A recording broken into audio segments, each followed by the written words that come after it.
Graça a vós, da parte do nosso Deus e Pai, do nosso Senhor Jesus Cristo. Estamos aqui hoje para a nossa aula número 4, onde nós vamos abordar os caráteres emotivos de Jesus Cristo, homem. Então, ele teve emoções, ele sentiu emoções. É nessa aula 4 que nós vamos mostrar isso através da Bíblia, falando sobre Jesus Cristo, 100% homem. Amém? Então, venha comigo, pastor Paulo Rogério da Cunha, falando de Belo Horizonte, Minas Gerais, Brasil. Nosso PowerPoint.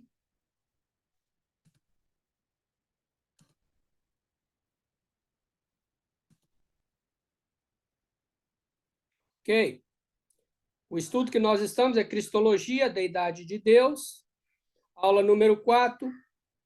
Jesus quanto ao caráter emotivo. Jesus, como homem, ele sentia emoções.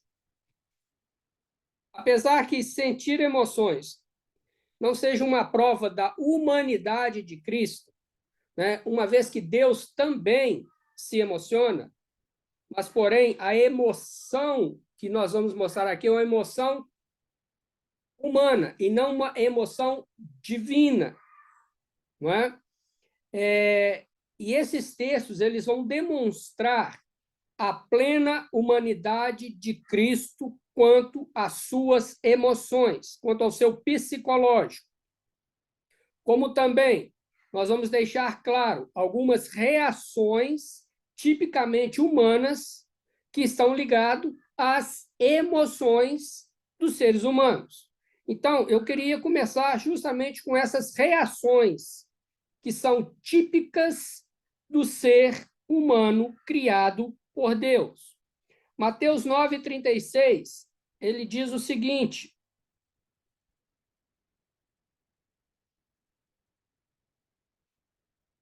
e vendo as multidões, teve grande compaixão delas, porque andavam cansadas e desgarradas, como ovelhas que não têm pastor. Então, nós vemos aqui uma emoção em que Jesus via as multidões, não é? Elas o apertavam, elas estavam sempre em volta deles, ele teve compaixão, quer dizer, ele teve amor, porque ele via nelas simplesmente pessoas que estavam interessadas naquilo que ele estava oferecendo, como cura, milagres, não é? Como bens. E viu nelas, né, nas multidões, ovelhas que não tinham pastor, que precisavam ser pastoreadas, mas para isso elas deveriam deixar que Cristo as pastoreasse. Foi aí que ele teve compaixão, né? Ele teve um misto, né, de amor e um misto de tristeza ao olhar esse povo, essa multidão. Mateus 14:14.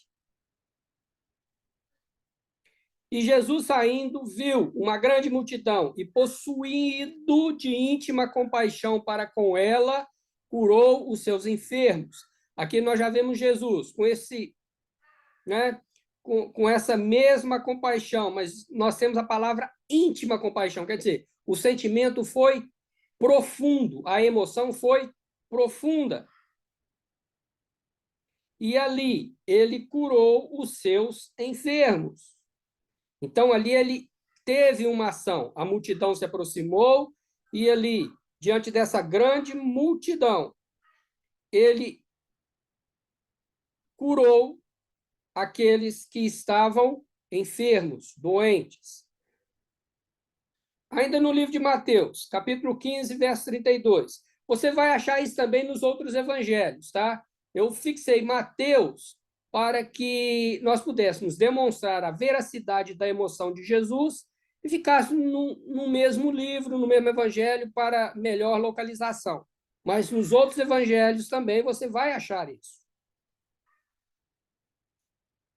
E Jesus, chamando os seus discípulos, disse, veja bem, agora, num momento íntimo, Jesus separa os seus discípulos e diz, tenho compaixão da multidão, porque já está comigo há 3 dias, e não tenho o que comer, e não quero despedi-la em jejum para que não desfaleça no caminho.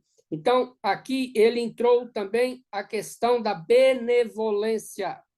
Então, ele teve essa compaixão, não é? Que é um íntimo de aquilo que eu disse, que seria uma mistura aqui de amor, ao mesmo tempo de tristeza, de ver aquela multidão daquela forma. Ele foi movido por uma ação social. Ele falou, olha, eu não posso deixá-los aqui da forma que estão, nesse período aí de 3 dias, sem que eles comam alguma coisa, porque eles vão voltar para os seus lugares e não vão ter como chegarem devido à própria necessidade de se alimentarem, né? E vocês vão ver que, nesse capítulo, ele está falando sobre a multiplicação dos pães. Você pode ver essa mesma passagem no Evangelho de Marcos, capítulo 8, a partir do verso 1. Tá? E a última que nós vamos falar, né, sobre as reações tipicamente humanas, está em Mateus 20 e 34. Então Jesus, movido de íntima compaixão, tocou-lhes nos olhos, e logo seus olhos viram, e eles o seguiram. Então, aqui foi a cura do cego de Jericó. Jesus viu naquele homem a sua fé e, né, o seu próprio grito de desespero, né? Senhor, filho de Davi, tem compaixão de mim, tenha misericórdia de mim. E Jesus, aproximando, disse, o que queres que eu vos faça? Ele disse, que eu veja, Senhor, que os meus olhos sejam abertos. E Jesus, então, movido dessa compaixão, desse amor, ele cura o cego. Não é? Então, ele teve, né, diante da declaração do cego de Jericó, ele teve uma emoção da qual levou-os, né, a ele realizar uma cura. Então, aqui eu volto a repetir aquilo que nós falamos em aulas anteriores. Você vê um Jesus 100% humano, tendo emoções, e nós vemos um Jesus 100% Deus efetuando a cura. Certo? Bem, os evangelhos ainda mostram que ele sentia tristeza e angústia. Isso nós vemos na cruz do Calvário. Se nós formos para Mateus 26 e 37, olha para vocês verem. Aqui Jesus já estava no Getsêmani nas últimas horas, né, antes dele ser levado a julgamento, e olha o seu sentimento de tristeza e angústia no momento em que ele retirou-se para orar no jardim do Getsêmani. E levando consigo Pedro e os 2 filhos de Zebedeu, começou a entristecer-se e a angustiar-se muito. Então lhes disse, a minha alma está cheia de tristeza até a morte. Ficai aqui e velai comigo.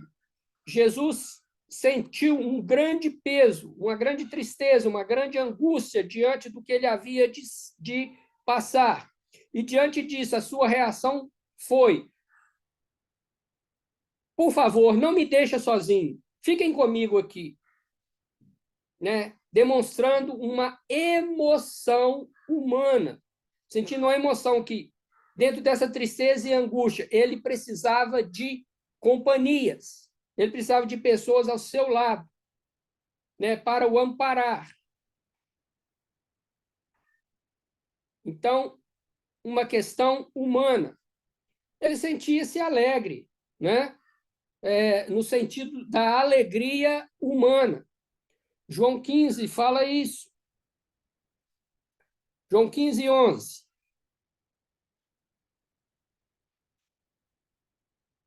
né? Ele fala sobre a questão da alegria dos discípulos, de tê-lo ali com ele, e, ao mesmo tempo, a alegria dele de estar com os discípulos. E no verso 11, ele diz o seguinte: tenho dito isto, para que o meu gozo permaneça em vós, e o vosso gozo seja completo. Né? Então, quer dizer, ele ensinando os seus discípulos, né? No discipulado, ele disse: olha, o meu gozo permaneça em vós, quer dizer, a minha alegria permaneça em vós. Né? Ainda em João 17, ele fala sobre isso também, João 17, 13. Mas agora vou para ti, e te digo isso no mundo, para que tenham a minha alegria completa em si mesmo. Então, Jesus fala, a minha alegria. E, mais uma vez aqui, Jesus estava orando a Deus pelos discípulos. E nessa oração a Deus, ao Pai, pelos discípulos, ele afirma que duas coisas. Primeiro, ele tinha certeza que estava chegando o seu momento, mas agora eu vou para ti, ó Deus. Não é? O Deus eu acrescentei aqui para entendimento. E digo isso no mundo, quer dizer, eu digo isso aqui, como homem. Eu estou no mundo, pisando na terra. Não é? Para que tenham a minha alegria completa em si mesmos. Eu fico pensando assim, a minha alegria foi acompanhada pelos discípulos. Ele ensinou isso aos seus discípulos. Os seus discípulos acompanharam, eles viram o que nós podemos definir como alegria humana de Jesus. O escritor aos Hebreus, né, ele já fora das palavras de Jesus, já fora dos evangelhos, já fora do ensinamento, o escritor aos Hebreus, ele declara o seguinte, no capítulo 12 e o verso 2, que nós, servos de Deus, humanos, devemos olhar para Jesus, o autor e consumador da fé, o qual, pelo gozo que lhe estava proposto, suportou a cruz, desprezando a afronta, e assentou-se à destra do trono de Deus. Esse gozo da qual ele sentia era, vamos dizer assim, né? Se ele sentiu a tristeza e angústia no jardim do Getsemane, ao mesmo tempo ele sentiu gozo em entender que ele estava fazendo a sua obra mandada pelo seu Pai, de vir ao mundo, morrer por nós, homens pecadores. Por isso, o escritor aos Hebreus diz, olhando para Jesus, o autor e consumador da fé.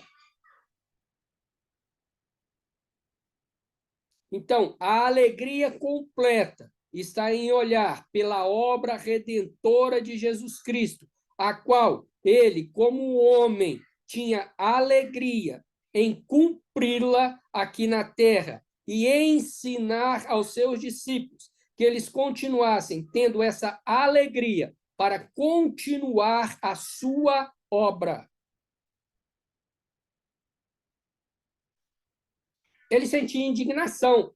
Né? Indignação é uma palavra que nos remete, às vezes, à raiva, né?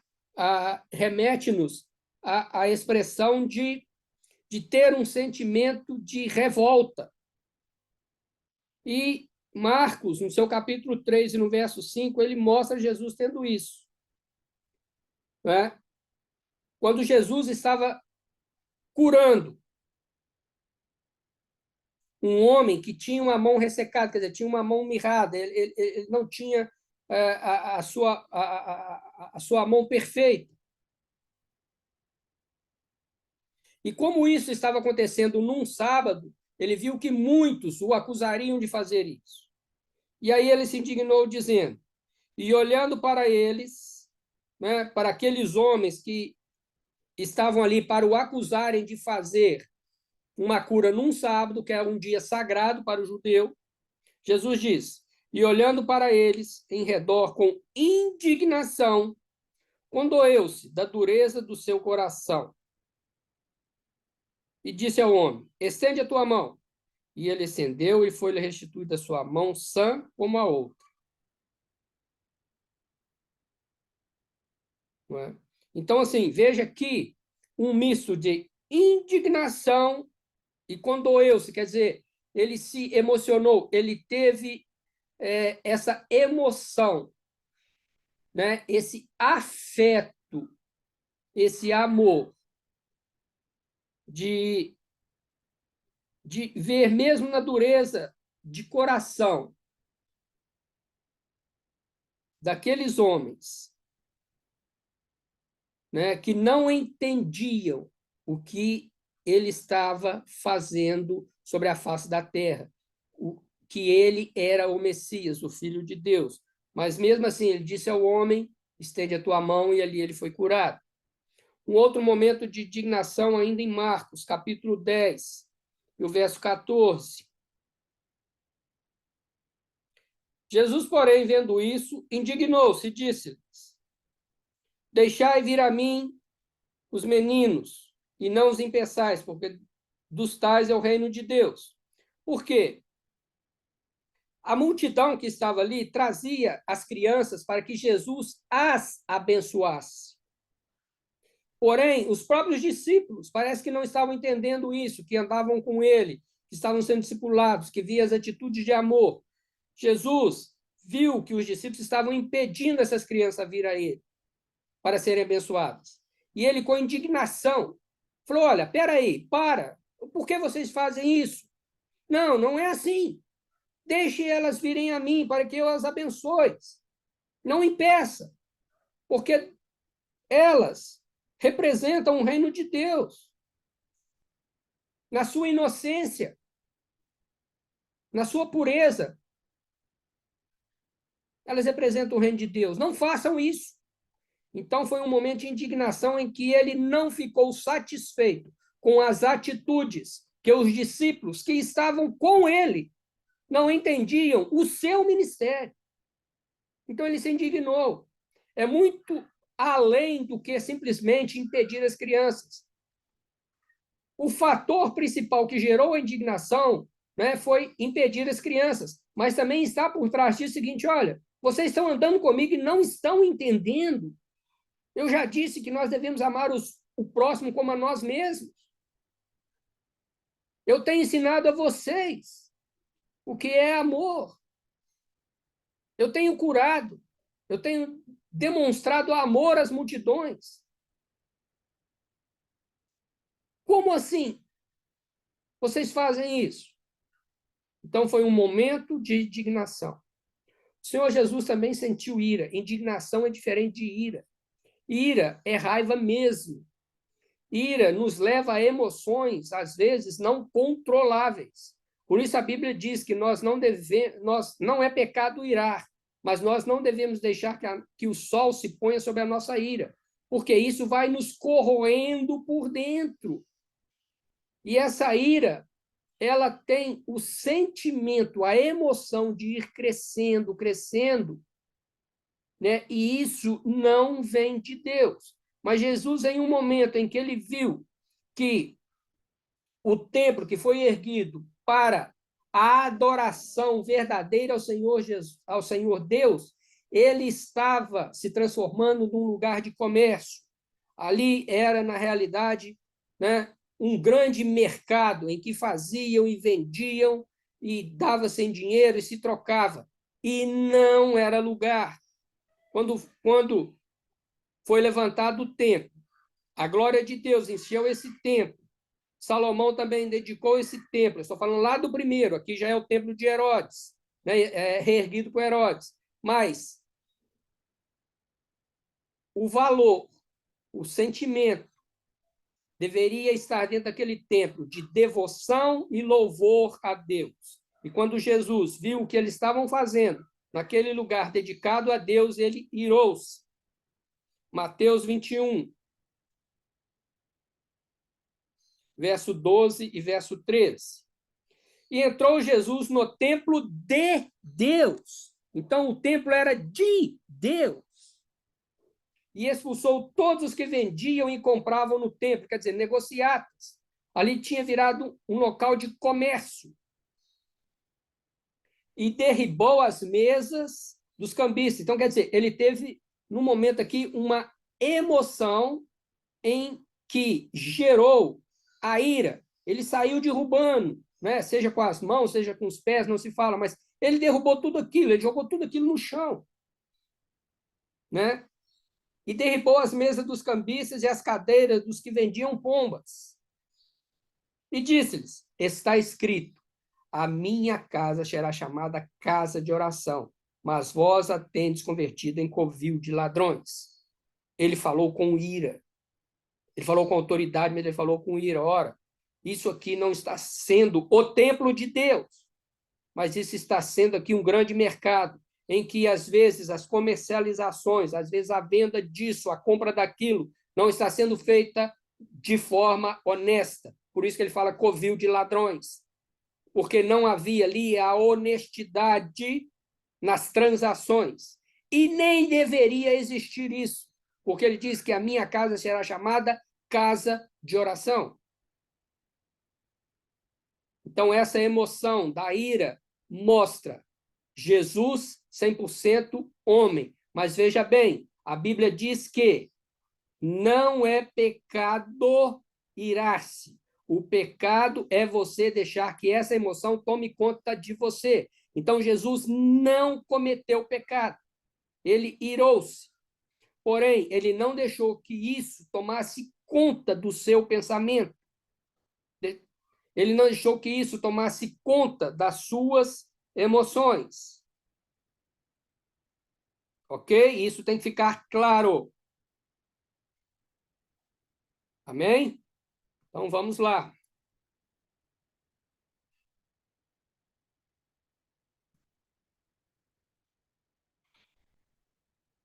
A outra emoção foi a questão da morte de Lázaro. Porque Jesus, ele sabendo de antemão, né, que Lázaro havia morrido, Jesus é tomado de comoção e ele chora. Isso é emoção. Ele chora ao ver a tristeza ao seu redor. Nós já lemos esse texto anteriormente, que Maria e os amigos de Lázaro choravam. E Jesus chorou. E nesse mesmo versículo aí, de João 11, 33 a 38, que eu vou deixar você ler, existe a palavra agitou-se no espírito, quer dizer, ele ficou agitado no espírito. Quer dizer, esse espírito está em letra minúscula. Então, é o espírito humano. Né? Ele ver aquela cena, ele se agitou, ele ficou com um misto de ansiedade e tristeza junto. Então, isso retrata alguém gemendo no seu íntimo, aflito, comovido com a situação. E isso traz a dor, traz o cansaço, porque a mente trabalha dobrado. Os hormônios do corpo, eles acabam trabalhando de uma forma desregulada. Né? E isso traz à mente, né, realmente essa questão da agitação, dessa ansiedade. É isso nós estamos falando humanamente. Isso já é comprovado pela psiquiatria, pela psicanálise, pela psicologia. Muito depois do que Jesus teve isso, o próprio Jesus mostrou que esses sentimentos são normais ao homem. Não é? Então, um outro detalhe, né? A surpresa. Nós vamos ler Lucas 7, 9, Marcos 6 e 6, que fala sobre a fé do centurião e a incredulidade do povo de Nazaré. E nós devemos lembrar que Jesus passou uma grande parte da sua vida, principalmente da sua infância, adolescência, juventude, aos redores de Nazaré, na cidade de Nazaré. Então, ele conhecia aquela cidade, conhecia os seus habitantes, e ele acabou verificando-se, poxa, como essa cidade é incrédula. Não é? Lucas 7:9 explica isso melhor. Olha aí, Lucas 7:9.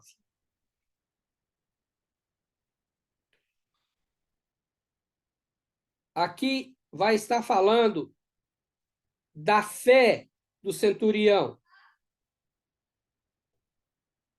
né?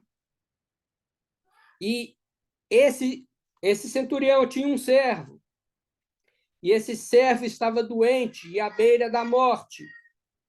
E quando ele ouviu falar de Jesus, ele foi até Jesus.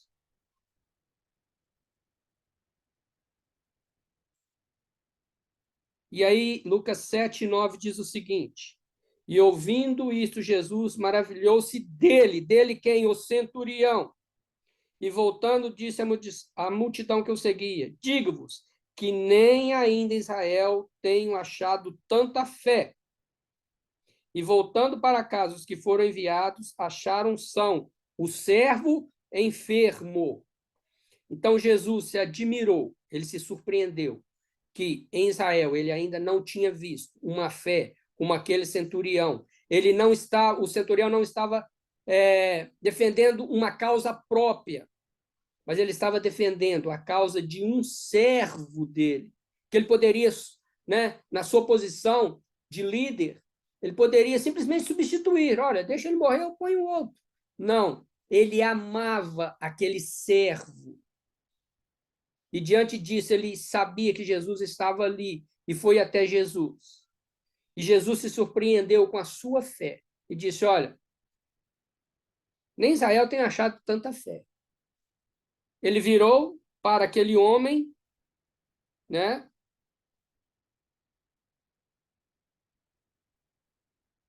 E, através disso, o seu servo foi curado.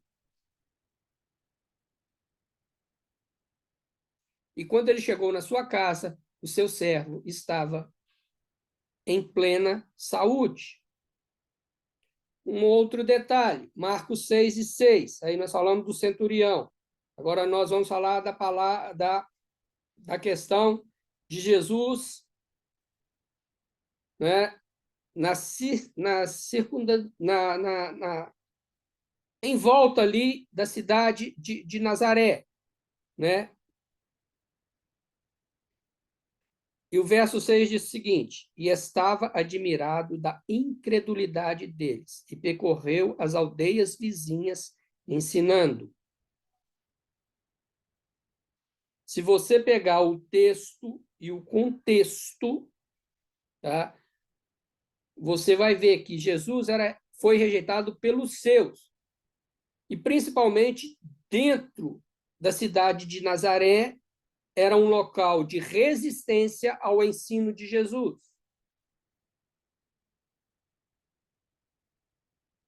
E as cidades circunvizinhas a Nazaré, ele viu a mesma coisa. Quando fala, e partiu dali, chegou à sua pátria, e os seus discípulos o seguiram, esse a sua pátria é justamente Nazaré, onde ele foi criado. Né? Mas Jesus não estava em Israel ainda? Onde Jesus estava? Né? Para onde que ele foi? Não, essa questão pátria aqui está reservada à cidade onde Jesus passou, né, grande parte da sua vida. Ok?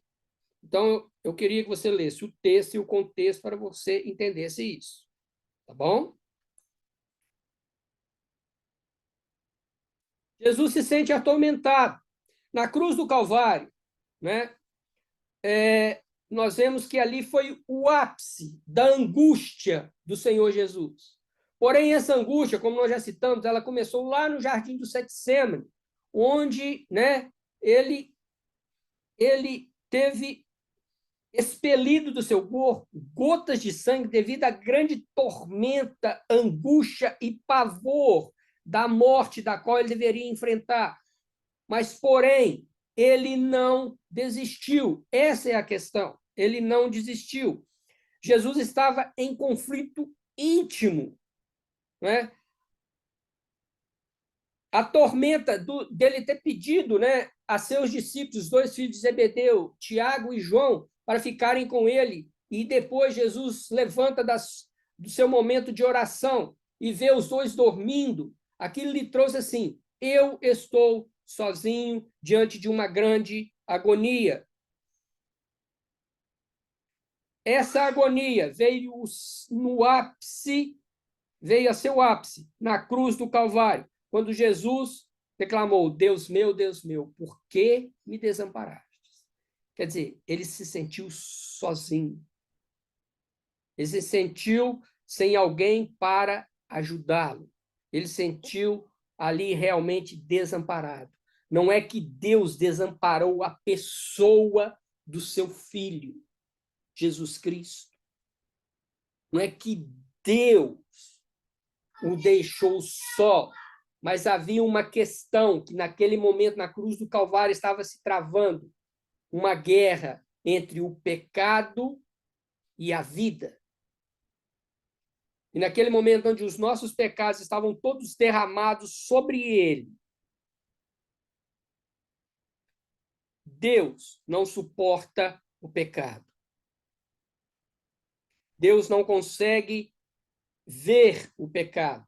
É tanto que quando Satanás pecou, querendo ser igual a Deus, a primeira coisa foi expulsá-lo dos lugares celestiais.